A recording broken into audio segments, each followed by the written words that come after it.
اور ٹیمپل بنانے کے لیے ان کی کتابوں میں لکھا ہے کہ شرائط یہ ہیں کہ اس ٹیمپل کو بنانے کے لیے مسجد اقصیٰ کے اطراف میں جو دیوار ہے اس دیوار کو کراس کرنا ہے، اور ان کا یہ عقیدہ ہے کہ اس کو کراس وہی کر سکتے ہیں جن کے جسم پر لال گائے کی جلی ہوئی راکھ لگی ہوئی ہو۔ اب یہ لال گائے کا کیا قصہ ہے؟ ان کی کتابوں میں لکھا ہے کہ ایسی 5 یا 10 لال گائے کا تذکرہ وہ کرتے ہیں کہ جن کے جسم پر ایک بھی سفید بال نہ ہو، وہ 5 گائے کو ذبح کیا جائے گا، اور ذبح ان کو بیت المقدس کی زمین پہ کیا جائے گا، اور وہ گائے جو ہے جب ان کو ذبح کر لیا جائے گا تو ان کو پھر آگ لگائی جائے گی، ان کے جسم کو، ان کے چمڑے یعنی کھال کو اور ان کے گوبر کو، اور آگ لگانے کے بعد جو راکھ بچ جائے گی اس راکھ کو ایک پانی میں ڈالا جائے گا، اور وہ پانی جو ہے وہ اس سے غسل کریں گے یا اپنے جسم پہ لگائیں گے۔ وہ یہودی جن کو ہم یہودیوں کے علماء کہہ سکتے ہیں یا یہودیوں کے اسکالرز کہہ سکتے ہیں، وہی جو اس راکھ کو لگائیں گے وہی اس دیوار کو کراس کریں گے جو مسجد اقصیٰ کے اطراف میں ہے۔ جب وہ اس دیوار کو کراس کریں گے اس کے بعد وہاں پر ایک ٹیمپل کی تعمیر کا آغاز ہوگا ان کے عقیدے کے مطابق، اور اس ٹیمپل کو تعمیر کرنے کے لیے ضروری ہے کہ مسجد اقصیٰ کو شہید کیا جائے۔ اب یہ کام کب ہوگا؟ ان کا یہ کہنا ہے کہ یہ کام ان کی تاریخوں کے حساب سے ان کی عید آنے والی ہے، عید فصیح، اس دن یہ جو ہے اس کا آغاز ہوگا، اور مسلمانوں کو یہ سوچنا چاہیے کہ ہماری عید جو ہے وہ 10، 11، 12 اپریل کے آس پاس ہے، اور عید فصیح جو ہے وہ 22 اپریل کے آس پاس ہے۔ اگر یہ کام اپریل میں ہونا ہے تو ہمیں اس بات پر غور و فکر کرنا ہے کہ مسجد اقصیٰ کو اگر شہید کر دیا جاتا ہے اور تیسری عالمی جنگ چھڑ جاتی ہے تو مسلمانوں کی اس کے لیے کیا تیاری ہے، اور پھر قیامت کے جو آثار ہیں اگر وہ نمایاں ہونا شروع ہو جاتے ہیں، وہی جنگیں، اسی قتل کا تذکرہ ہوتا ہے، تو یقیناً قیامت کی جو نشانیاں ہیں اس میں سے مسلمانوں کا عقیدہ یہ ہے کہ چھوٹی نشانیوں کا آغاز ہو گیا ہے، بڑی نشانیوں کی طرف ہم بڑھ رہے ہیں، جبکہ یہودی یہ کہہ رہے ہیں کہ اس ٹیمپل کے بننے کے بعد وہ عظیم ہستی آئے گی اور اس کے بعد جو ہے وہ قیامت کا آغاز ہو جائے گا۔ لیکن جو فکر انگیز بات ہمارے لیے ہے وہ یہ ہے کہ قیامت ہمارے لیے جو فکر انگیز بات نہیں ہے وہ یہ ہے کہ قیامت تو ابھی نہیں آنی، اس کے آثار آ چکے ہیں، لیکن جو ہمارے لیے فکر کرنے والی بات ہے وہ یہ ہے کہ مسجد اقصیٰ کی شہادت کا منصوبہ بنا لیا گیا ہے، اور یہ لال گائے ٹیکساس امریکہ سے بیت المقدس پہنچا دی گئی ہیں، اور اس کی شرط تھی کہ وہ 2 یا 2.5 سال کی اس کی عمر ہوگی، اور وہ اس عمر کو پہنچ گئی ہیں۔ ان کے جسم پہ کوئی سفید بال نہیں ہے، مکمل طور پہ وہ لال ہیں اور بچیاں ہیں، اسے ریڈ ہیفرز کہتے ہیں وہ، اور اس کو انہوں نے مسجد اقصیٰ کے سامنے ایک علاقہ ہے جسے کہتے ہیں زیتون کا پہاڑ یا کوہ زیتون یا اولیو ماؤنٹین یا ماؤنٹین آف اولیو کہتے ہیں، وہاں اس کو رکھا گیا ہے، وہیں اس کی قربانی ہوگی، اور اس کو جلا کر اس کی راکھ یہودیوں کے اسکالرز اپنے اوپر ملیں گے، اور پھر وہ مسجد اقصیٰ کی اس دیوار کو کراس کریں گے اور پھر وہاں ٹیمپل بنانے کے لیے مسجد اقصیٰ کی شہادت کا آغاز کریں گے۔ آج مسلمانوں کو سوچنا ہے کہ اگر یہ کام کئی سال کے بعد نہیں، کئی 100 سال کے بعد نہیں، 5-10 سال کے بعد نہیں، اگر یہ کام اگلے مہینے ہو جاتا ہے منصوبے کے مطابق تو ہماری تیاری کیا ہے؟ مسجد اقصیٰ کے اطراف میں جو اس وقت جنگ چھیڑی گئی اور اتنے ہزار مسلمان مارے گئے، ہم نے اس میں کیا کیا؟ جو غزہ کے اندر ہوا، جو بیت المقدس کے دوسری طرف ہوا، جو فلسطین میں ہوا، اس پر ہم نے کیا کر لیا؟ تو کیا ہماری اس کے لیے تیاری ہے؟ اگر نہیں ہے تو اس پہ مسلم حکمرانوں کو سوچنا چاہیے کہ ہمیں ایک لاہ عمل اختیار کرنا چاہیے کہ ہم اتنے بڑے چیلنج کا سامنا کرنے کے لیے کس حد تک تیار ہیں۔ اللہ تعالیٰ مسلمانوں کے حال پر رحم فرمائے۔ چلتے ہیں اپنی ترتیب کی جانب۔ کلام عشق میں غیبت نہ کریں ہمارا موضوع ہوگا، عالم ٹائم میں نماز ہمارا موضوع ہے، مزیدار سحری میں کیرمل براؤنی ٹرفل بنائیں گے ہمارے شیف معراج، اسلامی تاریخ میں آج اسی موضوع کو کنٹینیو کریں گے، بیت المقدس اور آثار قیامت، مسئلہ کیا ہے میں حادثات سے بچاؤ کے لیے سنجیدگی پہ گفتگو کریں گے، ورفانہ لقا ذکرک میں ہوگی نعتیں، اور بہار شریعت میں مداربت کے ساتھ ساتھ روحانی گلدستہ بھی ہوگا۔ آپ سے ملاقات ہوتی ہے مختصر سے وقفے کے بعد۔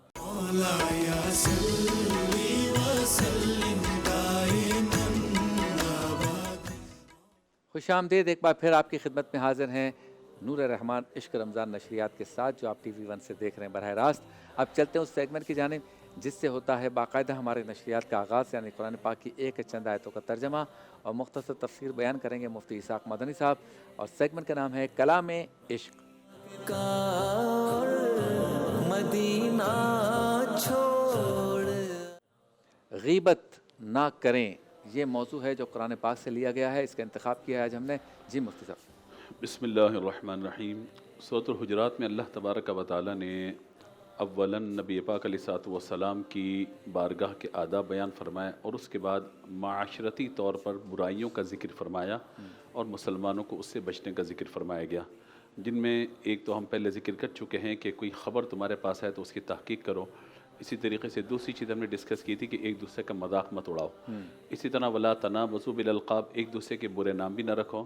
اور آج جو آیت مبارکہ ہمارے پیش نظر ہے اس میں 3 باتیں بیان ہوئی، یا ایھا الذین آمنوا اجتنبوا کثیرا من الظن ان بعض الظن اسم، یعنی کسی بھی مسلمان کے بارے میں فرمایا گیا اے ایمان والو بہت زیادہ گمان نہ کرو کیونکہ بعض گمان پھر اسم گناہ بھی ہو جاتے ہیں۔ دوسری بات بیان فرمائے گی ولا تجسسوا، اور کسی کے بارے میں تجسس نہ کرو، تہمیں مت پڑھو، کیا کر رہا ہے، کہاں سے آ رہا ہے، کہاں جا رہا ہے، کھاتا کہاں سے، کماتا کہاں سے، اخلاقیات کیسے چل رہے ہیں اس کے، کس سے ملتا ہے کس سے نہیں ملتا۔ تو تجسس میں تہمیں پڑھنے سے بھی ممانعت کی گئی، الا یہ کہ اگر کوئی وہ ڈکیت ہو یا معاشرے کو نقصان پہنچانے والا ہو اور پھر کوئی ادارے یا کوئی افراد اس کی اگر تہمیں پڑھیں کہ بھئی اس کو ہم باقاعدہ ثبوتوں کے ساتھ پکڑ کر پھر باقاعدہ قانونی کارروائی کیجیے تو وہ ایک الگ صورت ہے۔ یہاں پہ عام لوگوں کے بارے میں بیان فرمایا گیا کہ ایک دوسرے کی تہمیں لوگ پڑے ہوئے ہوتے ہیں کہ بھئی یہ کیا کر رہا ہے کیا نہیں کر رہا۔ تیسری بات بیان فرمائی گئی ولا یغتب بعضکم بعضا، اور تم غیبت بھی نہ کرو۔ اور غیبت کی مذمت یعنی پہلے تو فرمایا گیا کہ بدگمانی مت کرو کیونکہ گناہ ہو جاتا ہے، اور فرمایا کہ تم تجسس بھی نہ کرو، یہ بات یہاں تک مکمل ہے۔ لیکن جو غیبت کے بعد آگے بات بیان فرمائی ہے بڑی اہم ہے، وہ یہ فرمایا کہ ولا یغتب بعضکم بعضا ایحب احدکم ان یاکل لحم اخیہ میتا فکرہتموہ، کیا تم میں سے کوئی اس بات کو پسند کرے گا، غیبت کرنے والوں کو تنبیہ ہے، اس بات کو کوئی پسند کرے گا کہ اپنے مرے ہوئے بھائی کا گوشت کھائے، اللہ فکرہتموہ، تو یہ تمہیں بڑا ناپسندیدہ ہوگا، تو فرمایا کہ اس سے بچا جائے۔ اب ہم خاص طور پر اس موضوع کو ڈسکس کر لیتے ہیں، غیبت کو۔ ہمارے یہاں ہر بندہ بولنا چاہتا ہے، ہر بندہ چاہتا ہے میں کوئی بات کروں، سننے کا حوصلہ کم ہے، بولنے کا زیادہ ہے۔ اتنا بولنے کا ہے کہ سامنے کوئی بات کر رہا ہوتا ہے تو ہم اس کی بات کاٹ کر بیچ میں دوڑتے ہیں کہ ہم اپنی بات بیچ میں کوئی یعنی کوئی نقب لگا سکیں یا کوئی بات کر سکیں بیچ میں۔ تو بولنے کا جو ہماری ایک کریز ہے نا اس وقت، ہر بندہ بولنے کے مرض میں مبتلا ہے، یا تو کھانے کے مرض میں یا پھر بولنے کے مرض میں۔ یہ جو مرض ہے نا بولنے والا، ہم نے شاید سمجھا ہی نہیں ہے کہ بولنا یہ بھی ایک عمل ہے، اور ایک ایک لفظ کا حساب قیامت کے دن اللہ کی بارگاہ میں دینا ہوگا، اور جو لفظ اپنی زبان سے ہم نکال رہے ہیں اللہ کے فرشتے اس کو تحریر کر رہے ہیں۔ اگر ہم نیکی کے الفاظ زبان سے نکال لیں تو نیکی لکھنے والا فرشتہ کرامن کاتبین میں سے وہ لکھ رہا ہے، یا پھر اگر ہم وہ برائی کا لفظ نکالتے ہیں خدا نخواستہ تو اعمال لکھنے والا فرشتہ برائی کو لکھ رہا ہے۔ اب لکھا ہوا نامہ اعمال قیامت کے دن ہمارے ہاتھوں کے اندر ہوگا۔ ہم نے قرآن کی تلاوت لکھوائی ہے، نبی پاک علیہ الصلوۃ والسلام پہ درود و سلام لکھوایا ہے، ہم نے حسن اخلاق لکھوایا اس کے اندر، یا ہم نے خدا نخواستہ گالیاں لکھوائی ہیں، ہم نے جھوٹ لکھوایا ہے، غیبت لکھوائی ہے، بدتمیزی لکھوائی ہے، چیخنا چلانا لکھوایا ہے۔ ہر ایک اپنا نامہ اعمال لکھ رہا ہے اور لکھوا رہا ہے۔ قیامت کے دن نامہ اعمال اس کے ہاتھ میں ہوگا تو اندازہ ہو جائے گا کیا ہے کیا نہیں ہے۔ تو جس طریقے سے نماز ایک عمل ہے، جس طریقے سے روزہ ایک عمل ہے، عبادات کے اعتبار سے لین دین کرنا یہ ایک عمل ہے جس کے بارے میں جواب دینا، اس طریقے سے بولنا بھی ایک عمل ہے کہ جس کے بارے میں قیامت کی دن ہمیں جواب دہ ہونا پڑے گا۔ اب غیبت کا معاملہ یہ ہے کہ کسی کے اندر کوئی ایسی برائی جس کا ظاہر کرنا کوئی ضروری نہ ہو، اور اس بات کو برائی کی نیت سے اس کی پیٹھ پیچھے کس کے سامنے بیان کرنا۔ بہت ساری تعریفات ہیں، آسان سی بات یہی ہے کہ اس میں کوئی برائی ہے لیکن اس کو ظاہر کرنے میں جو ہے مطلب کوئی اگر ظاہر نہ کیا جائے تو کوئی نقصان نہیں ہے معاملہ۔ اچھا، جیسے اگر کوئی چور ہے خدا نخواستہ ہے، یہ کوئی لوگوں کے پیسے لے کے بھاگ جاتا ہے، اب کہا جائے میں انویسٹمنٹ کرنا چاہ رہا ہوں وہاں پر، اب آپ کہنے میں بولوں گا تو غیبت ہو جائے گی، نہیں اب آپ کو بولنا پڑے گا۔ اسی طرح اچھا جتنا بتانا ہے آپ اتنا ہی بتائیں گے۔ اسی طرح رشتوں کے معاملات ہیں، رشتوں کے معاملات ہیں، دیگر چیزیں، کاروباری لین دین کے معاملات ہیں، بہت ساری چیزیں ہیں کہ بندہ مس کمٹمنٹ کرتا ہے۔ تو اوورآل جو بھی ہو سکتا ہے اس کے اندر کوئی برائی ہے اس کو ظاہر کرنا اگر ضروری ہے تو ظاہر کی جائے، لیکن جتنی برائی ہے اتنی ظاہر کی جائے، یہ نہیں کہ ایک کے ساتھ 10 اور لگا کے ظاہر کر دیا جائے۔ اور دوسرا بیان فرمایا گیا کہ اگر ایسی برائی ہے جو اس کی اپنی ذات سے تعلق ہے، کسی سے کوئی نقصان نہیں پہنچ رہا، تو پھر اس برائی کو، اس خامی کو کسی کے سامنے اس کی پیٹھ پیچھے برائی کی نیت سے ذکر کرنا یہ غیبت کہلاتا ہے۔ اور اس کا گناہ کیا ہے؟ ایک تو یہ بیان فرمایا گیا کہ مردار بھائی کا گوشت کھانا، دوسرا گناہ سب سے بڑا اس کا یہ ہے کہ یعنی جو انجام کار اس کا نکلتا ہے وہ یہ نکلتا ہے کہ جو غیبت کر رہا ہے نا کسی دوسرے کی، اس کی نیکیاں آٹومیٹکلی ٹرانسفر ہو جاتی ہیں اس کے نام اعمال میں اس کی غیبت کی گئی ہے۔ شیخ حسن بصری رحمۃ اللہ تعالیٰ علیہ کے پاس ایک شخص آیا اور کہا کہ فلاں نے آپ کے بارے میں یہ بات کہی ہے، غیبت کی ہے، آپ نے مٹھائی منگوائی اس دور کے اعتبار سے جو بھی تھا، اور پھر ایک تحریر لکھی، کہا کہ آپ نے میری غیبت کر کے اپنی نیکیاں مجھے دے دی ہیں، اب اس احسان پر میں آپ کا شکریہ ادا نہیں کر سکتا، ہاں بس تھوڑی سی مٹھائی آپ کو پیش ہوں، آپ تناول فرما لیجئے۔ تو مطلب کیا تھا، اس کو شرمندہ کرنا مقصود تھا کہ بھائی یہ نہیں۔ اچھا، پھر ایک بات ہمارے یہاں ایک ہٹ دھرمی یہ آ گئی ہے، ہم کہیں کہ بھائی کیا کرو، غیبت کر لو تم، یعنی منہ کا جو تلذذ اور لذت اور مزہ ہے نا، یعنی ایسے بات مزہ نہیں آتا، نہیں کوئی اس کے بارے میں کوئی بات بتاؤ مجھے، اس کے بارے میں بتاؤ، چاہے مذہبی لوگ ہوں، عام لوگ ہوں، خواتین ہوں، مرد ہوں، ہر جگہ پہ مرد نظر آ رہا ہے، مزہ اس کے اندر یہ آ رہا ہوتا ہے، ہم کہیں یار آپ نے فلاں کی غیبت کی ہے، ڈرتا ہوں اس کے باپ سے، یہ بات تو اس کے منہ پہ ہی بول دوں گا میں جا کر، تو بھائی اس کے منہ پہ بولیں گے، الٹا گناہ کریں گے، دل آزاری کے مرتکب بھی آپ ہو جائیں گے، ایک اور گناہ کبیرہ نامہ اعمال میں لکھ لیا جائے گا۔ پھر کہتے ہیں یہ بات اس میں ہے تبھی تو بول رہا ہوں، اس میں ہے، بول رہے ہیں تبھی غیبت ہے، صحیح، اگر نہیں ہے اور بول رہے ہیں تو یہ بہتان ہے، یہ بہتان ہے جو غیبت سے ہی بڑا گناہ ہے، یعنی ایک غیبت گناہ، پھر اوپر اگر موجود ہے برائی موجود نہیں ہے تو بہتان، اور پھر سینہ چوڑا کر کے دھڑلے سے کہنا، اس کے منہ پہ بھی کہہ سکتا ہوں، یہ دل آزاری کا بھی گناہ۔ تو یوں بندہ بہت سارے گناہوں میں مبتلا ہو جاتا ہے، فقط اپنے زبان کی لذت اور مزہ حاصل کرنے کے لیے، جس طرح کھانے کی ایک لذت مزہ ہوتا ہے نا، غیبت کا بھی ایک مزہ ہے۔ تو کوشش کرنی چاہیے کہ اللہ نے جو گوشت ہمیں کھانے کا حکم دیا وہی کھائیں، بجائے اس کے کہ مردار کے گوشت کے پیچھے جائیں اور وہ اپنے بھائی کے۔ تو یہ سمجھنے کی ضرورت ہے کہ آج ہمارا معاشرہ بہت زیادہ غیبت میں مبتلا ہے، اسی وجہ سے ہم یہ دیکھتے ہیں کہ برائیاں بہت زیادہ جنم لے رہی ہیں۔ تو پہلے تولو پھر بولو، اس اصول پر عمل کریں گے تو انشاءاللہ کامیابی ہوگی۔ بہت خوب، اور یہ بہت ہی اہم بات آج مفتی صاحب نے کی ہے، یہ برائی سب میں کسی نہ کسی درجے پر موجود ہے، چاہے جان بوجھ کے کی جائے یا انجانے میں ہو جائے، اس کو ٹھیک کرنا ہے۔ اللہ تعالی ہم سب کو عمل کی توفیق عطا فرمائے۔ آپ سے ملاقات ہوتی ہے مختصر سے وقفے کے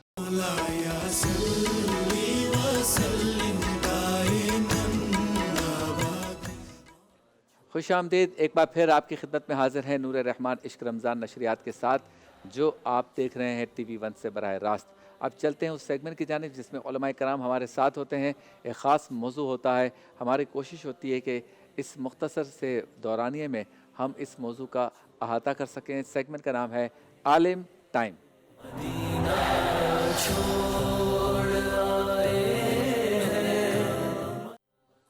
آج کا ہمارا موضوع ہے نماز، اور نماز کے موضوع پہ گفتگو کے لیے میرے ساتھ 3 معزز علماء کرام موجود ہیں۔ میرے دائیں ہاتھ پہ موجود ہیں آپ کے ہمارے ہم سب کے محترم مفتی غلام دستگیر صاحب، آپ کو السلام علیکم۔ بائیں ہاتھ پہ موجود ہیں خوبصورت انداز میں گفتگو کرنے والے مفتی اسحاق مدنی صاحب، آپ کو بھی السلام علیکم۔ اور ان کے ساتھ تشریف فرمائے ہمارے بہت ہی محترم و مکرم جناب مفتی ذوالفقار شاہ گیلانی صاحب، آپ کو بھی السلام علیکم۔ وعلیکم السلام ورحمۃ اللہ۔ اچھا، نماز کے طریقہ کار، اس کے فرائض، اس کی سنتیں، واجبات اس میں کیا ہیں، سجدہ سہو کیسے ہوتا ہے، یا نماز کن صورتوں میں جو ہے وہ قضا ہو سکتی ہے، فلاں، جو بھی ساری چیزیں، ہم اس پر گفتگو نہیں کرتے، کوشش کرتے ہیں نماز کی اہمیت پہ بات کریں، جو جان بوجھ کے چھوڑ دیتے ہیں ان کو کس طرح سے اس کو سیریس لینا، اس پہ بات کریں، اور جو پڑھتے تو ہیں لیکن اس طرح پڑھتے ہیں کہ جیسے رسمی کارروائی ادا کی جا رہی ہے، اس پر بات کریں، اور جو نماز کو ہلکا جانتے ہیں اس پر بات کریں۔ مفتی صاحب، سب سے پہلے تو نماز کی اہمیت بتائیے کہ نماز ایک مسلمان کے لیے جس نے کلمہ پڑھ لیا، یا کوئی غیر مسلم جس نے اب کنورٹ ہو کر اسلام میں وہ داخل ہوا ہے، اس نے کلمہ پڑھ لیا، تو اب اس کے لیے نماز کی کیا اہمیت ہے؟ بسم اللہ الرحمن الرحیم، اہدنا الصراط المستقیم، صدق اللہ العظیم۔ اللہ رب العالمین نے انسان کی جب تخلیق فرمائی تو رب العالمین نے نماز کو فرض فرمایا۔ صحیح، نماز کو فرض فرمایا، اور سب سے پہلے نماز کی جو فرضیت ہے وہ پہاڑوں کو پیش کی گئی۔ تو پہاڑوں نے کہا نہیں، ہم اس کا بوجھ نہیں اٹھا سکتے اللہ کے فرائض کا، یعنی اس کی اہمیت کا اندازہ لگائیے۔ پھر انسان کو پیش کیا گیا تو انسان نے اس کا بوجھ اٹھایا۔ اچھا، اب چونکہ یہ قرآن نے خود کہا وَإِنَّهَا لَكَبِيرَةٌ إِلَّا عَلَى الْخَاشِعِينَ، نماز ہے بھاری، لیکن کس پر بھاری نہیں ہے؟ إِلَّا عَلَى الْخَاشِعِينَ، خشوع کرنے والوں پر بھاری نہیں۔ اچھا، اسلام کے جتنے اراکین ہیں ان تمام ارکان میں سب سے اہم ترین عبادت جو ہے وہ نماز ہے۔ واہ، جتنی عبادتیں ہیں ان تمام عبادتوں میں جو بدنی عبادتیں ہیں ان میں اہم ترین عبادت نماز ہے۔ واہ، اچھا، نماز ہم انشاءاللہ آج جیسے آپ نے انٹرو میں کہا کہ ہم نماز کے فرائض، شرائط، سنت، واجبات، مفسدات پہ نماز پہ بات نہیں کریں گے، یہ تو آپ علماء سے سیکھیں، ٹھیک ہے؟ دوسرا یہ کہ ہم آج فلسفہ نماز پہ بات کریں گے کہ نماز دی کیوں گئی ہے, کیا وجہ ہے. پروردگار عالم جو 70 ماؤں سے بڑھ کر مہربان ہے, وہ بندے کو بول رہا ہے کہ سردی کی رات ہے تو اٹھ, غسل واجب ہے تو غسل کر, وضو لازم ہے تو وضو کر اور نماز ادا کر. واہ واہ. جو پروردگار اتنا مہربان ہے لیکن وہ بندے کو کہہ رہا ہے کہ تو نماز ادا کر. کیا وجہ ہے, اس کے پیچھے فلسفہ کیا ہے, کیوں اسلام نے اتنی زیادہ اہمیت نماز کو عطا فرمائی ہے. دیکھیے قرآن مجید فرقان حمید میں ایک جگہ علماء نے لکھا کہ 70 مرتبہ, 70 سے زائد بھی لکھا ہے, بعض علماء نے تو 700 تک ذکر کیا ہے. فرمایا 700 مقام پر اشارتاً کنایتاً صراحتاً قرآن میں نماز کے احکامات دیے گئے, نماز کا ذکر کیا گیا.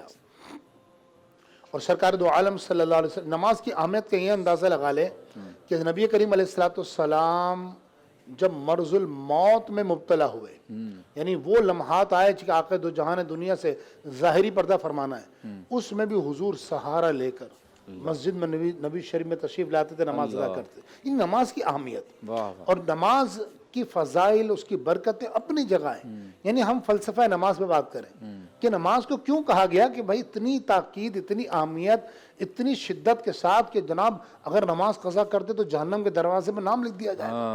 اور حضور نے فرمایا کہ نماز جو یعنی پھر با جماعت نماز, اتنی تاکید کیوں ہے, کیا وجہ ہے. دیکھیں بنیادی مقصد کیا ہے کہ انسان کو اللہ رب العالمین انسان بنانا چاہتا ہے. صحیح. مثال کے طور پر قرآن پاک کیا ہے, کتاب. ٹھیک ہے, اللہ فرماتا ہے الف لام میم ذالک الکتاب لا ریب فیہ, کہ حروف مقطعات ہیں. فرمایا یہ وہ عظمت والی ذی شان کتاب ہے. کتاب, اچھا جو بھی کتاب ہوتی ہے اس کتاب کا ایک ٹاپک ہوتا ہے, ایک موضوع ہوتا ہے, ایک عنوان ہوتا ہے. تو قرآن کا بھی ایک عنوان ہوگا, کتاب ہے. تو قرآن کا عنوان کیا ہے. حضرت ابن عباس رضی اللہ تعالیٰ عنہما آپ فرماتے ہیں قرآن کا عنوان انسان ہے. قرآن نے انسان پر گفتگو کی ہے, اور انسانیت کی معراج حضور نے فرمایا مومن کی جو معراج وہ نماز ہے. یعنی مومن عروج پائے گا تو نماز سے پائے گا. آج قبلہ عالم, آج مسلمان تباہ ہو رہا ہے, برباد ہو رہا ہے. اس کی بیسک اور بنیادی وجہ یہ کہ آج ہم نے نماز پڑھنا چھوڑ دی. قرآن مجید فرقان حمید میں اللہ رب العالمین ارشاد فرماتا ہے کہ الشیطان یعدکم الفقر ویأمرکم بالفحشاء. شیطان کیا کرتا ہے, تمہیں محتاجی سے ڈراتا ہے. یعدکم الفقر, تمہیں ڈرائے گا وہ کہ محتاج ہو جاؤ گے. اور یأمرکم بالفحشاء والمنکر, بے حیائی اور بری باتوں کا تمہیں حکم دے گا. اور نماز کیا کرے گی, ان الصلاۃ تنہی عن الفحشاء والمنکر, واہ واہ. کہ نماز تمہیں بے حیائی سے بچائے گی, برائی سے بچائے گی. کیا مطلب, یعنی اگر تمہیں کامیاب ہونا ہے تو تمہیں نماز ادا کرنی پڑے گی. ایک بات. دوسرا یہ کہ دیکھیں نماز, دیکھیں انسان, کامیاب انسان کون ہوتا ہے. کامیاب انسان وہ ہوتا ہے جس کی زندگی میں ڈسپلن ہو, یعنی اس کے نہ سونے کا پتہ نہ اٹھنے کا پتہ, وہ زندگی میں کتنا ٹیلنٹڈ ہو وہ کامیاب نہیں ہوگا. صحیح. کامیاب انسان اس وقت ہوتا ہے جب وہ صاحب صلاحیت بھی ہو اور ڈسپلن ہے, اس کا ایک کام کا طریقہ ہو. اور جتنا ڈسپلن نماز سکھاتی ہے, کوئی عبادت, کسی عبادت آپ کو اتنا ڈسپلن نہیں سکھائی. ہر عبادت کا اپنا ایک حسن ہے, روزے کا اپنا ایک حسن ہے, حج کا اپنا ایک حسن ہے, زکوٰۃ کا اپنا حسن ہے, اس کا ایک نظام ہے, اس کا ایک فلسفہ ہے. لیکن نماز کا فلسفہ کیا ہے, سب سے پہلے آپ کو صاف ستھرا رہنا سکھائے گی نماز. واہ واہ واہ. آپ نے دن میں 5 مرتبہ وضو کرنا ہے, اور وضو ہے, وضو کے پر وضو کریں گے تو نور لا نور ہے. واہ واہ. آقا دو جہان صحیحین کی حدیث پاک نے, امام بخاری اور امام مسلم جس حدیث کو دونوں اس حدیث کو روایت, اگر ایک حدیث کو روایت کریں تو علماء محدثین فرماتے ہیں کہ وہ حدیث متفق علیہ کہلاتی ہے. تو متفق علیہ حدیث ہے, اور اس حدیث کے راوی ہیں جناب حضرت ابو ہریرہ رضی اللہ تعالیٰ عنہ.